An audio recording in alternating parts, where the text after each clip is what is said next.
Ja, guten Tag, liebe Leute. Wir haben wer einmal in Plattdeutschen Fairtalk. Wir sind hier im Weserschloss an der Fähre.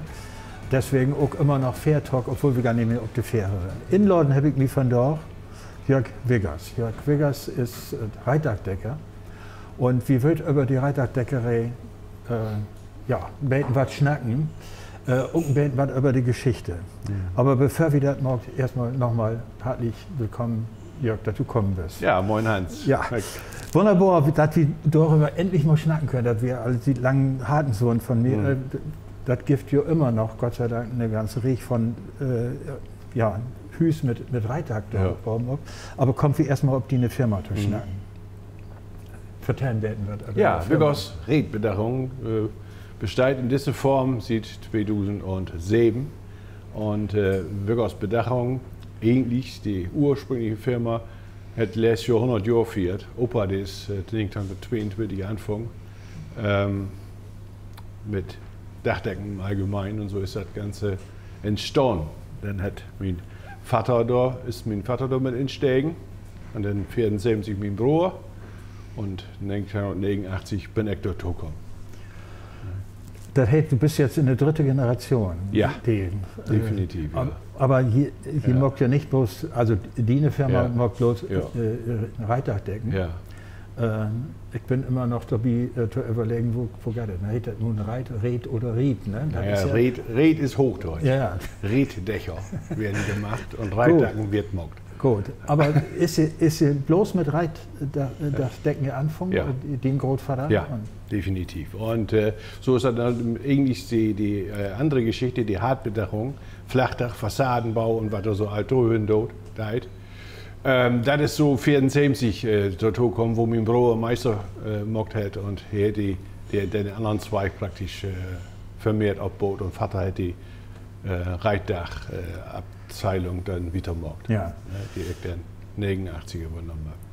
Gut, ich schnack wie ein Beten was über die Geschichte von der Reitdachdeckerei. Ich habe nachgelesen, Reitdach ist das ungefähr seit 4000 Jahren. Das ist ja auch so, in der Gemeinde Stortland gibt das Bronzetitel. Genau. Und das ist nicht das Hus, aber die Funde, die man dort gemacht hat, sind ungefähr 3000 Jahre alt. Ja, genau. Das ist ungefähr die Bronzetit, wo sie da das Langhaus gebaut haben.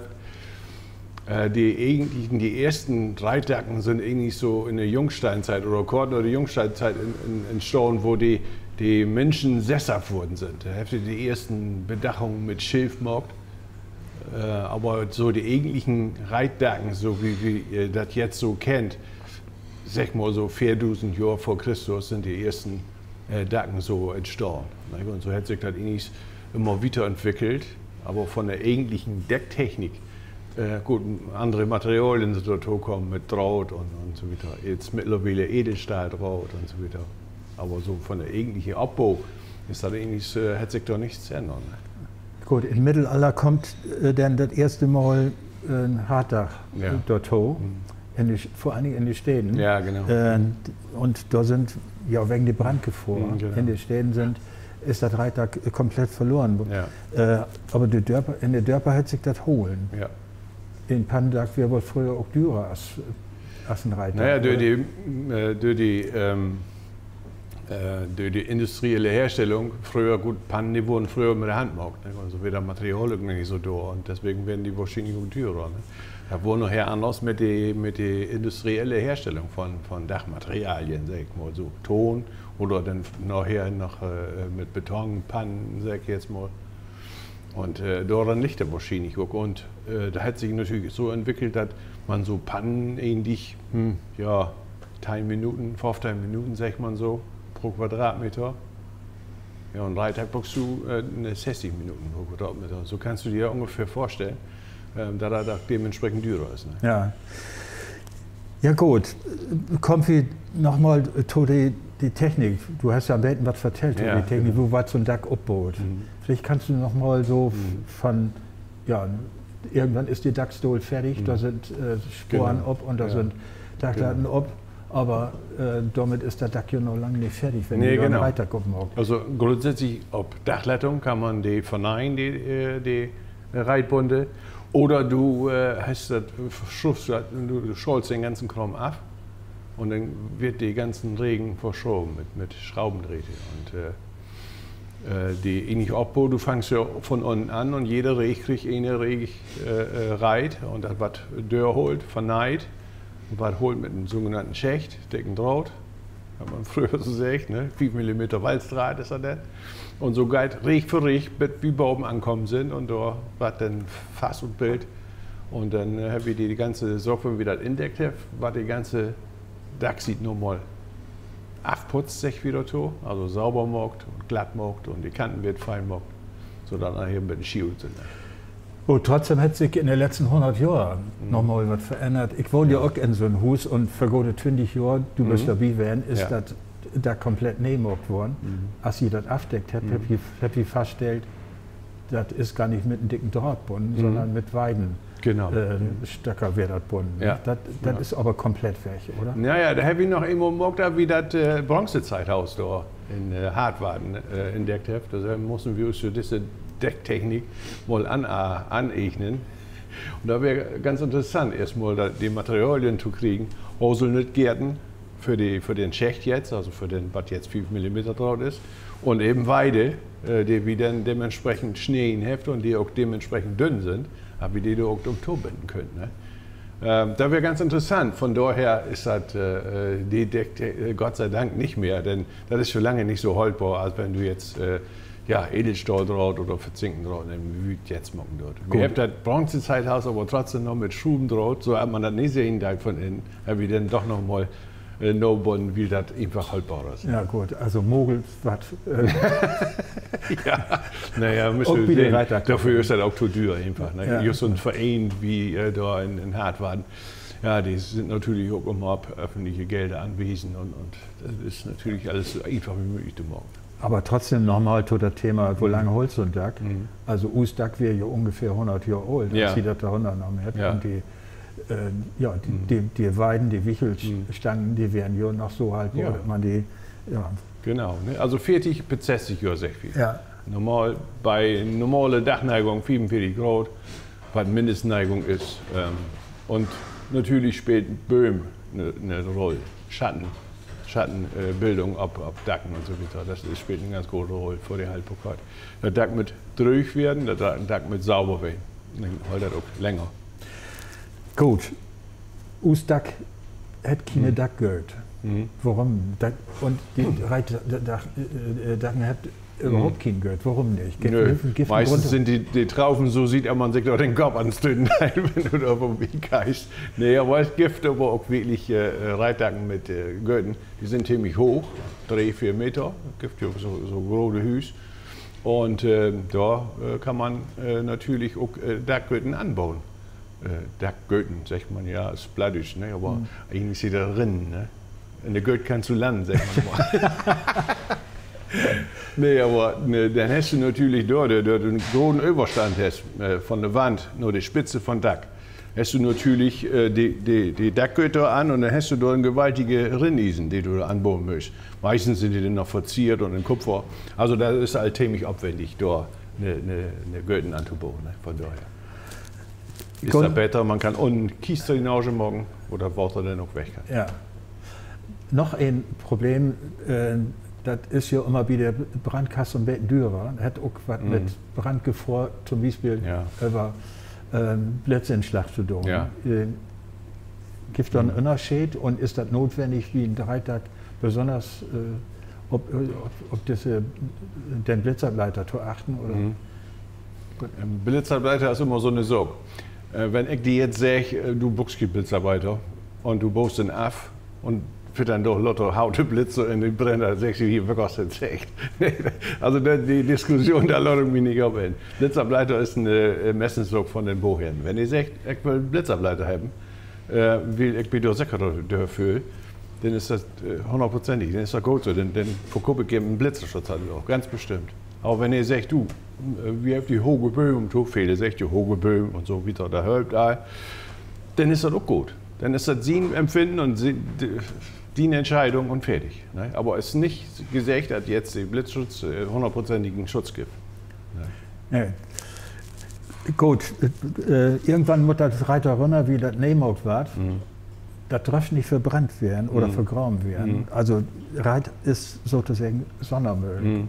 Machst du die Sicht da was zu sagen? Die Gesetze habe ich nicht gemacht. Nee.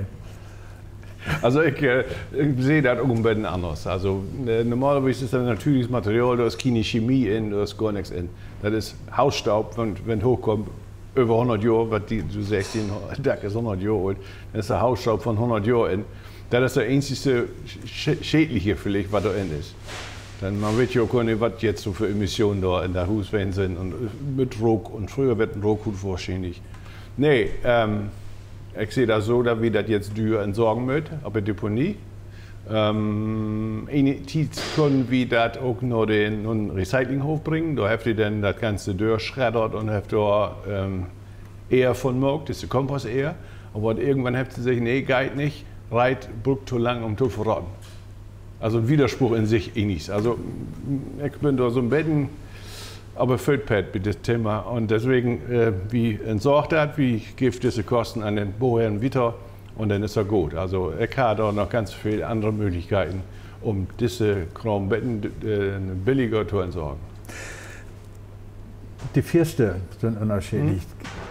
Auch dort, Pannenvers ist bei uns, hat sich wohl so durchgesetzt, aber gibt eben immer noch andere. Und ich bin, verleden Jahr bin ich in Österreich an Neusiedler See gewesen. Da habe ich nochmal ganz andere Firstform gesehen.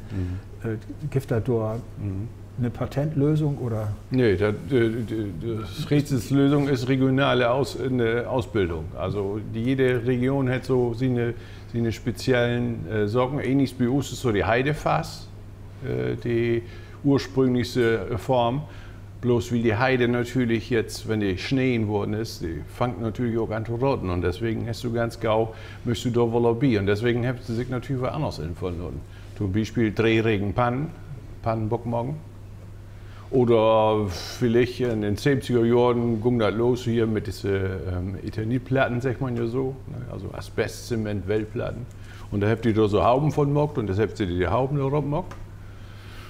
Ab Sylt zum Beispiel wird auch Grassoden ab Dach legt, also du deckst das so hoch und dann packt ihr da die Grassoden hoch. Und ganz verschiedene Ausführungen, was da so möglich ist. Was du sagst, so in Österreich, also überall wo... Die packt das ja... Ne? Die, wie es was auch gar keine Festausbildung macht, sondern was einfach überdeckt. Ja. Ne? Also überdeckt, du hast erste Richt, dann kommt die zweite Richt über weg, dann war der Abschnitt und dann kommt nochmal die dritte über weg. So. Und somit hast du natürlich irgendwo eine gewisse Dichtheit, also nicht Dörrregendheit, aber das hält natürlich auch nicht so lang. Ne? Ständige Bewitterung, da verrottet das Reit natürlich auch. Ne? Gut, Reitdachdecker sind ganz lange... Ist das kein anerkannter Ausbildungsberuf werden. Ich kann mich noch auf die Zeit besinnen, da wurden die Reitdachdecker zusammen mit den Bauern ausgebildet. Ja, genau. Das hat auch was mit der Geschichte zu tun. Hast du alle eine richtige Ausbildung gemacht? Oder? Ja, ich habe einen normalen Dachdecker geworden und habe mich dann spezialisiert. Ne? Aber nochmal, um auf die Geschichte zurückzukommen, eigentlich ist ja jeder Beruf irgendwo in der Landwirtschaft entstanden. Denn früher wird ja so, da war die Leute sesshaft worden sind, haben sich Ackerbau betrieben und haben Viehzucht gemacht. Und dort sind ja, dass man den Ställe bauen muss und dass man das und das, sind ja die einzelnen Berufe so entstanden. Und deswegen, was du also sagst oder was du in den Skript da schreiben hast, von wegen, wie ist das denn früher gewesen? Ja, so sind die Berufe entstanden. Und so hat sich jeder spezialisiert und dann eben halt auch weiterbildet. Ne? Deswegen. Aber mit den, wo ist du noch stehen geblieben, wo wollen wir das sagen? Ja, anerkannten Ausbildungsberuf. Ja, genau. Das, ich habe ganz normal meine 3 Jahre Lehre gemacht und dann habe ich ein paar Jahre ab Berg gearbeitet und dann habe ich einen Meister gemacht. Und diese Spezialisierung, also Reitdachdecker mit Fachrichtung, so geht das ja nicht. Die Lehrlinge lernen 3 Jahre normal Dachdecker, also 2 Jahre Dachdeckeраusbildung und 1 Jahr speziell Reitdach. Ja. Hochdeutsch, Plattdeutsch. Also wird jetzt auch, im Moment wird noch Dachdecker ausgebildet. Ja, genau. Und ich habe jetzt eigentlich alle 3 Jahre immer einen Gesellen, die mit Fachrichtung Red ausgebildet wurden. Ja. Mit Fachrichtung Red. Ja. weiter. Gut, gibt also keine Nachwuchssorgen. Ja, im Grunde schon. Ne? Denn wenn wir alle 3 Jahre, sag mal, einen Lehrling haben, ist die Quote natürlich nicht ganz so hoch. Deswegen, also da kann man 2 Jahre auf Hände arbeiten. Ich habe jetzt wohl eine Bewerbung kriegen gestern, die Gierden Dachdecker werden will. Wie droppt es demnächst und macht ein Bewerbungsgespräch, ganz normal wie es ist. Und wenn er Lust hat, dann macht er ein Praktikum. Jetzt über Ostern will er wahrscheinlich in der Osterferien noch arbeiten. So und so kriege ich unsere Löhne ran. Ne?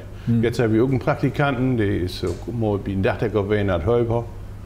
Ja, mal sehen. Die Arbeit fährt dann auch bei uns und dann entweder passt das oder passt das nicht. So Stück für unsere Löhne her. Ne? Aber gut. Letztendlich ist das natürlich von Fachkräftemangel sind wir nicht ganz so, also bei mir ist das zumindest nicht so, aber wir konnten wirklich noch mehr gebrauchen. Ne? Gut. Ja. Wird denn noch Gott in der Wesermarsch nach der Berufsschule? Oder? Ja. In Brock sind die an der Berufsschule? Nee, die müssen nach Ollenbach hin. Die Dachdecker müssen nach Ollenbach. Ja. So, wo kriegt wir die Rohstoffe her? Ich weiß eine Stelle oder vielleicht sogar 2 Stellen, aber Stroh so Platt, was noch reitschneen und Elsleder Sand, was noch reitschneen, das sind die einzigen. Genau. Ja. Stroh so Platt, Elsleder Sand. Hier an ein Spül, dick von Lütschensiel. Aber das regt ja lang nicht für die. Ab Gunst sieht, sind auch noch so Vereinkelte, die da noch das ernten, die Pacht hat ja von der Domäne, das ist ja meistens Domänen, also staatliche Flächen. Und von die Pacht hat dann von Domänenamt und die könnt dann kriegt ihr gewisse Ablagen, dann strieben wir die Stonloten und dann können wir die meinen und da können wir wieder was Stonloten, dann sind ja wahrscheinlich irgendwelche Rohrdommeln oder sonst irgendwas. Habe ich eigentlich noch nie gesehen, da sind immer bloß Rotten und Pfosten, aber keine Rohrdommeln. Da sind immer so Sorgen, da sind immer so Theorie und Praxis, weil da will er ins Leid. Wenn du einen Strieben Storn lässt, dann müsst du den nächsten Jahr erstmal Pflege schneiden. Also das im 3. Jahr benutzen kannst. Wie das auch von Heim her, die was zwar da, aber das ist immer das Problem. Also wie mögt importieren? Definitiv. Und wo kommt sie her? Aus allen Herren Ländern, sage ich mal. Wir fangen an hier mit, was du so als siehst, Österreich, Ungarn, Neusiedlersee oder Plattensee und Rumänien, Donaudelta, Ukraine. Donaudelta ist ja die Region, da sind wir mal wen, haben wir uns mal angucken. China, ganz groß. Polen, Frankreich, England, wo überall Wasser ist, da was reit und da was ernt. Habt wie du mit aus Krankheiten für das Reitag mit entschleppt? Oder? Ich glaube, ja, das ist natürlich nicht von der Hand gewiesen, ne? Weil die Krankheiten, aber Insekten.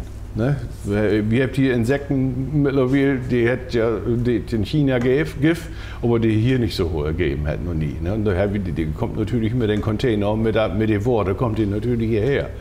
Und da sind natürlich dann auch so Sorgen, da müssen wir sehr so okay sein gewinnen. Ne? Und da sind die, wie es ja wieder eine große Überraschung belebt, da die Leute plötzlich den ganzen Körper voll Stippels haben, wie die da stecken worden sind. Und gut, mittlerweile weiß man ja, dass man sich da so ein bisschen incremen kann und dann gibt es Mittel dafür, aber die erste Zeit wird dann natürlich ganz anstrengend, vor allem für die Bauherren auch, ne? Die dann plötzlich hier für den ganzen Reiter ganz viel Geld für ausgeben und dann sind die ganze Kram voll Insekten. Das wäre natürlich nicht einfach. Ne? Das sind natürlich so Sorgen, die man jetzt im Vorfeld auch beschnacken kann und sagen kann, das kann, wenn er dann so ist, und dann hat man natürlich eine ganz andere Basis, wenn du erst fertig bist und dann fangen die Lüsig an zu jucken. Ne? Ja, würdest du sozusagen eine Empfehlung sagen, wenn der darum geht, das Reit zu wählen, du würdest sagen, nimmt heimische Reit, das ist... Ja, generell ja, aber wir müssen sehen, wie unser heimische Reit haben wir auch hier immer Probleme. Aber das nicht ganz so wussen ist in Jura. Da hängt ja immer von wer ab. Das ist schon natürlich gewachsenes Material und dann, wie der im Sommerdach so ist, je besser wird das Material. Und genauso ist das auch. Also deswegen haben wir auch irgendwann so ein Produktdatenblatt entwickelt. Das heißt, das steigt genau in, das Bund mit so und so aussehen, der Halm mit so und so aussehen, so man das vernünftig, insektenfrei, blattfrei, Liegheimigkeit, die Korten sind doch fast schlecht, 3 verschiedene Sorten an Längen, die wir verarbeiten dürfen und. Und da hilft natürlich bei Soxe Überraschung vorzubeugen. Ne? Da wir von vorne drin sagt, so, das ist Material, das können wir verkaufen. Und egal, wo das herkommt. Auf einen Punkt wollte ich noch gerne zu schnacken kommen. Ich lese das mal so, für, als ich das abgeschrieben hätte. Im Dezember 2014 wurde das Handwerk als ein von 27 Jahren Handwerk, als ein von 27 Kulturformen in das bundesweite Verzeichnis des immateriellen Kulturerbes. Ja. Durch die Kultusministerkonferenz aufgenommen. In dieser letzten Zeit booten dem noch die Bauhütten von den Großen Kerken, die Genossenschaftsidee von Raiffeisen, die Orgelbau und die Orgelmusik, die Falknerei und die Blaudruck. Ja, genau. Und eben Reitdeckerei. Ist das der Ritterschlag sozusagen? Oder? Ja, Ritterschlag, gut. Ich finde, er hat immer so was Antiquares, ne? So immer nur dieses Kulturerbe und so weiter. Aber letztendlich ist es ja so, wie man diese Technik jetzt wieder entwickeln hat. Das wirklich auch vom Aufbau her, von der Entwicklung, vom Dach her, mit Hinterlüftung und so weiter, wieder wirklich auf dem neuesten technischen Stand sind, um dieses Material zu verarbeiten, das er überholt. Und das ist für mich das Wichtigste, man da nicht ob diese ohne Stand stehen bleibt, sondern dass das sich immer weiterentwickeln hat. Und da wird auch junge Leute wieder geben, die dann das wieder machen. Gut, also klar, Reitag ist auf der Höchste von der Tiet, hört definitiv in Use Tiet und hätte einen Platz immer noch. Ja. Gut, dass das so ein Handwerk gibt, gut, dass das die Firma Wiggers gibt und die paar anderen, es gibt ja noch ein paar andere in der Wesermarsch. Gott sei Dank. Jörg, hartlich Dank, dass du gekommen bist, dass du die Tiet genommen hast, hierher zu kommen für den Platz Fair Talk. Ich sage nochmal herzlich Dank und ja, verabschiede mich von Jo, die uns to lustet und to keken habt, dass wir einmal ein plattischen Fair Talk. Leute, die das gut kommen. Und hier an Fernseher natürlich auch.